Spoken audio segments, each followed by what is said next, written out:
यहाँ पे लिखा है तो यहाँ पे आप राजस्व ग्राम लिख सकते हैं, अपना ग्राम यानी गांव का नाम। यहाँ पे थाना लिख सकते हैं, यहाँ पे हल्का लिख सकते हैं, पुलिस थाना लिख सकते हैं, आपका थाना कहाँ है, अंचल लिख सकते हैं, फिर जिला यहाँ पे लिखिएगा, ठीक है ना। प्रपत्र 2 देखें नियम 6 उप नियम 1 का रैयत द्वारा स्वामित्व धारिता भूमि का स्वर्ण घोषणा हेतु पत्र है, ठीक है। अब देखिए यहाँ पे आपको लिखना है रैयत का नाम, हिस्सेदारों का नाम एवं अंश अगर कोई हो सहित एवं पिता का नाम। तो अगर अंश हो तो आप लिख सकते हैं, नहीं तो रैयत का नाम लिखिएगा, ठीक है, उनके पिता का नाम लिखकर। उसके बाद से आप अपने डिवाइड कितना है आपको, जैसे कितना कट्ठा है, 2 कट्ठा में अगर 2 हिस्सेदार हैं तो 1/2 लिख देंगे, ठीक है ना। उसके बाद अस्थाई पता यहाँ पे लिखेंगे, उसके बाद खाता नंबर यहाँ पे लिखेंगे, उसके बाद खेसरा रकबा डिसमिल में आपको यहाँ पे लिखना है। और अगल बगल में जो पूरब उत्तर दक्षिण ये जो भी है आपका घर का खेत के अगल बगल में कौन है उनका यहाँ पे मेंशन करना है। किस किस्म का ज़मीन है, 7 नंबर में किस किस्म का ज़मीन है, ये भीट वाला ज़मीन है या धनहर है ना, जतुआ है, जो भी है यहाँ पे लिख सकते हैं। शेष को छोड़कर अगर लगान भरे हैं तो लगान कितना रुपये लगता है, 100 रुपया, 200, 300 यहाँ पर डाल सकते हैं। फिर यहाँ पे जमाबंदी संख्या डाल सकते हैं। और भूमि पर दावा का आधार या था उत्तराधिकार, दान या क्रय बंदोबस्त अन्य। यहाँ पे बोल रहा है कि 10 नंबर में आप क्या डालिएगा, जैसे ये भूमि का दावा ये तुम आपके बाप दादा के तरफ से मिला है, या आप खरीदे हैं, या दान किया हुआ है, या बंदोबस्त किए हैं, या अन्य। तो यहाँ पे उत्तराधिकार लिखेंगे जो अगर बाप दादा का मिला हो, अगर खरीदे हैं तो क्रय लिखेंगे, ठीक है ना। अगर दान में मिला है तो दान लिखेंगे, या बटेदार जैसे बटैया करके ज़मीन लिए हैं तो बंदोबस्त लिखेंगे, या अन्य लिखेंगे, ठीक है ना। अभी तो अगर कोई हो, अगर कोई अन्य हो ज़मीन पे जो उतरा है तो यहाँ पे मेंशन करेंगे, ठीक है।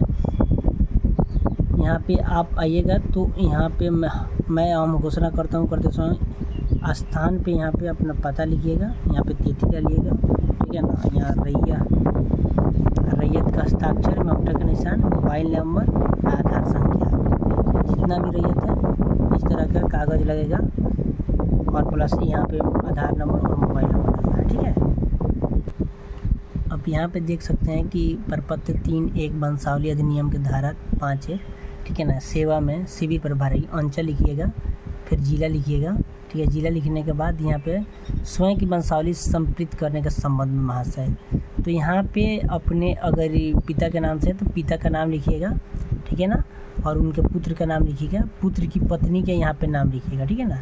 अब पत्नी के कितने पुत्र हैं यहाँ पे पुत्र मेंशन कीजिएगा, पुत्री हो तो पुत्री मेंशन कीजिएगा, ठीक है ना। पुत्री यहाँ पे लिख सकते हैं, ठीक है ना, पत्नी के नाम या पुत्री के नाम लिख सकते हैं। निवासी कहाँ के हैं, यहाँ पे ग्राम लिख सकते हैं, पुलिस लिख सकते हैं, निवासी आप कहाँ के वहाँ लिख सकते हैं, अंचल लिख सकते हैं, जिला और किस जाति के हैं, ठीक है ना, यहाँ पे लिख सकते हैं। भूमि जिसका विवरण आवेदन के साथ संलग्न प्रपत्र 2 में अंकित स्वयं, जो इसका फॉर्म भर रहा है उसका आधार कार्ड इसमें मेंशन करना है, उसका नाम, फिर उसका पिता का नाम, ग्राम, जो राजस्व ग्राम का है उसका ग्राम लिखना है, अंचल लिखना है, बंदी क्रम संख्या लिखना है, प्रविष्ट लिखना है, ठीक है ना। अंकित खाता संख्या लिखना है, खेसरा संख्या, रकबा लिखना है, ठीक है ना। लगान कितना भरते हैं आप यहाँ पे मेंशन कीजिएगा, ठीक है।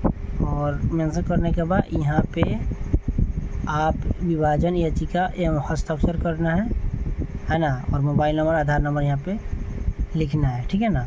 और उल्लंघन याचिकाकर्ताओं का वंश वृक्ष आपका जितना भी है वंशावली के साथ आपको इसमें आधार कार्ड अटैच करके और ज़मीन का रसीद अटैच करके इसमें मेंशन करना है। तो ये आप 3(1) फॉर्म के बारे में जान चुके हैं कैसे भरा जाता है। अब आइए, अब वंशावली के आधार पे ये प्रत्येक उत्तराधिकारी दखल का निम्न प्रकार है, ठीक है ना। तो यहाँ पर रैयत का नाम, फिर पिता का नाम, फिर अस्थाई पता, फिर खाता, खेसरा, रकबा, चौहद्दी यानी अगल बगल में जो भी नाम है उनका डालिएगा, जमाबंदी संख्या डालिएगा। जिसका मतलब जितना है, जैसे पिता का 2 लड़का है तो दोनों लड़का का यहाँ पे मेंशन होगा, ठीक है। मेंशन होने के बाद ये फॉर्म फिलअप होगा अटैच करके, ठीक है ना। विभाजन का साइन चाहिए यहाँ पे, रजिस्ट्रार्ता एवं हस्ताक्षर का पूरा पता यहाँ पे मेंशन करना है, ठीक है ना।